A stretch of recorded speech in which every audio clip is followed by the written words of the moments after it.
What is going on, guys? Welcome back to a old school RuneScape video about the basic mechanics. I have absolutely loved learning about the mechanics of old school RuneScape the past couple years. Now, I'm not a OG that has been playing this game for like 20 years, so I think I can bring a kind of new perspective compared to what mechanic-based YouTube content's already out there for old school RuneScape. And I think that it's going to be a perspective that's helpful for people that want to learn how to get better at old school RuneScape and do content that you can't currently do or would like to do in the future. That's what my whole kind of channel is going to be about, because it's just something I really like to talk about. So without further ado, for today's video, I'm just going to go over some of the things that I think are the most important concepts to understand in old school RuneScape, so that you can, instead of focusing on watching guides or looking up stuff on the Rune Wiki, how you can understand the mechanics of old school RuneScape in a way that allows you to just go explore new content without looking up wikis. Like, just be fully immersed into the game. And I personally think that is a more fun way to play old school RuneScape. Sort of like the perspective that Jimmy brought in this video, which I will show on screen here. He talks about how RuneScape has kind of evolved to be min-maxing, I guess, kind of gameplay where you're focused on tiles, DPS, looking at like calculations and stuff for the best gear and all that. And I think when you bring that perspective to the game, in a lot of ways it can be overwhelming, and you're just always then so focused on, you know, being the most efficient rather than just having fun. I think having that mindset also contributes to burnout of old school RuneScape. Like, old school RuneScape's a super long-term game. Like, it takes a decade to build like a max account. And sure, maybe that's not your goal, but I think anything in RuneScape, all the big achievements like an Inferno Cape, just maxing out a stat, like, you need to be thinking in terms of like, it's gonna take you a year to reach that goal if you're just like a normal functioning person. If RuneScape's a huge part of your life and you're playing it every single day, then yeah, you're probably going to achieve that goal faster, but that's just not reality for a lot of people that are working a different job that doesn't allow them to be AFKing RuneScape through the day. So, and even if you're only AFKing RuneScape through the day, some goals you need to be focused and actually there playing, and it's still more realistic to look at that goal in terms of years rather than like, hey, I want this today. But the whole concept of what I'm talking about here is that in order to have these goals and be fully immersed in achieving these goals and just having fun when you play old school RuneScape, it's really nice to have a good understanding of the basic mechanics. How to prayer flick is like very important, because prayer conservation is huge. And when I say knowing how to prayer flick, I mean two things. I mean knowing how to lazy flick, and also knowing how to one-tick prayer flick with your little prayer orb. This way you can basically do fights for an infinite amount of time if you can sit there and constantly click on your prayers, assuming that there's no unavoidable damage in that fight and it's 100% protectable by prayers. And that means, yes, you can be in that fight for an infinite amount of time. But that's obvious. That's not realistic. If the damage is 100% avoidable, that means that you can have your prayer going to block all the damage, but you're usually going to have to move around on the screen too, which means you're going to be losing prayer points whenever you have to move around on the screen. However, still knowing how to conserve that prayer to the best in the best possible way where you're not losing any points, that's super advantageous and will allow you to push the limits on the content that you can do. And it allows you to always have this progression step. No matter what boss you're doing, no matter how good you get at doing it, you can always save more prayer points during that fight if you have your quick prayer set up in a way, or maybe you just go in your prayer book and you're still one-tick prayer flicking. Like, there's always ways that you can improve in old school RuneScape to the point of absolute perfection where you lose 0 prayer points, or you're doing it in the most efficient way, but not in a way that you're looking at a guide and stuff like that, because that's not fun to me. More fun is just self-improvement and starting low, you know, starting with the gear that you have, with the knowledge that you have, and just go in and die to a boss, you know, to kind of learn the mechanics. For example, I was going to make a video of me learning how to kill Cerberus for the first time, so I have about like 2 hours of footage of my first Hellhounds task. I had 90 Slayer. I boosted using a Wild Pie so that I could fight the boss, and it took me about a day or two, and I finished that Serb task. And I didn't use a guide. I did use the wiki. If you want to avoid using the wiki altogether, just use Monster Examine. That's pretty much the biggest thing that I look for on the wiki is the monster stats. Like, what are the defensive stats? What are the defensive bonuses? And what attack styles does it use? Which I don't know if a Monster Examine tells you that, but you can learn that through trial and error in the boss fight as well.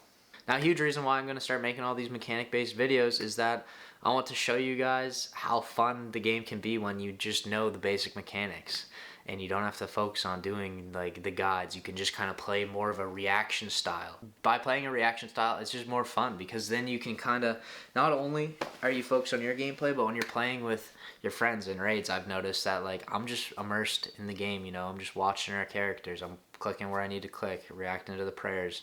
But it's funny because then you'll notice like what your friends are doing, and you'll notice when they're just like absolutely getting wrecked, and it's so funny. And I like, it's fun. Like, it's not any shade on their gameplay or anything. It's just funny because like that happens to me all the time, and I understand the frustration that they're going through in that moment, just trying to survive and like correct their mistakes. And yeah, it's just fun. So now the biggest oversight that I think a lot of old school RuneScape players make is not thinking about mouse movement in old school RuneScape. Most people think about mouse movement when it comes to first person shooter games on PC, but when it comes to old school RuneScape, most people just think of it like point and click, and it doesn't really matter. Like, mouse movement is not important. But at the end of the day, mouse movement is actually the most important thing, and is where the biggest skill gap comes when you're looking at old school RuneScape players and the content that they can achieve. Being really good at PKing means that you need to have really good mouse movement. You need to have insane mouse control, muscle memory built in for doing really fast switches. You need to have those small inventory movements down compared to the movements of going from your inventory or prayer book to your main screen. You need to have those down, and I have a pretty good video that I tried to explain what I'm talking about in more depth, so feel free to go check that out. A lot of people really liked it, and yeah, it was probably the best video I made on this channel. It's because I just love talking about the mechanics, and I've really enjoyed this whole process of learning how the game works in my own kind of perspective. Like, I've used the resource available to me, and then I just kind of have gone out and adapted. But I find that a lot of resources available are from players that are OG players and have been playing this game for like decade or more, and they kind of have lost that perspective of a new player that can't even make those little switches, right? They're more focused on like the mechanics of the boss and telling you where to click and when to click there. But they don't realize that some people just can't do that fast enough because they don't have the muscle memory built in to move their mouse that quickly and accurately without misclicking, and that kills you. It also makes you hesitate because you're like, oh, can I do this switch fast enough before I can turn on this protection prayer? Well, that's because your mouse movement isn't fast enough. It's not strong enough to just have the confidence to go do that. Realistically, you should be able to see an attack or an animation and then go switch to the protection prayer you need within a 0.3 second gap. Like, that is doable with the human brain and hand-eye coordination. And one way that you can get better at that is simply by practicing your mouse movement, which I talk about in that mouse movement guide. I kind of tell you some examples of how you can play in-game, but if you want to progress faster, I would say the fastest way to progress your mouse movement skills in old school RuneScape is by playing this game called Don't Tap the White Tile. Now, if you've seen Bodhi's streams at all, he plays this on stream, and I think that's a key. I think the fact that he plays this just shows how important mouse movement is, because Bodhi's like a goat at this game. He's a super OG guy. Like, he's been playing, like, he's created so many metas in this game because he understands the mechanics of RuneScape and has mastered his mouse movement Like, it's unbelievable. Watching him play that don't tap the white tile, I forget what his high score is, but like, it's insane. I think that if you get a high score on the frenzy mode of don't tap the white tile, if you get around 200 to 300, I think that you should probably be pretty set to do most content in old school RuneScape. If you can get to that 200, 300 level kind of consistently, it means that you have the ability to consistently hit your clicks within a 30-second time frame, which is the majority of what old school RuneScape is. Like, it's not, there's pretty few places in old school RuneScape where you need to be clicking super consistently without making a mistake for upwards of 10 minutes. Like, that's just not really a thing. The biggest thing I can think of that is where you can't really make mistakes for an extended period of time is Fasoni's Nightmare. Every other piece of content, if you make a mistake, it's like, you're probably going to survive. You just got to eat up. You're going to have less supplies. Maybe your trip won't last as long, but you will still complete the boss consistently, even if you make the odd mistakes, which will allow you to then get better and better at the content while getting rewarded, and eventually you're just going to eliminate making mistakes altogether when you fully start to master that piece of content over time. But yeah, guys, I think that's about it for just what I'm feeling like talking about right now. I'm not going off a script or anything. I just kind of, I love talking about the mechanics. I'm trying this new style of content that will allow me to make some better videos for you guys, faster, high value. And I'm just going to try to really talk about the perspective of mouse movement in different content in RuneScape. And I might start breaking down some specific examples and how certain boss fights tie into the mouse movement mechanic, or how mouse movement is connected to movement, like your actual player's movement in game, and maybe kind of break down the barrier between understanding how your character moves and how your prayers work when you're thinking about how those inputs interact with the game that is RuneScape, a computer system, you know?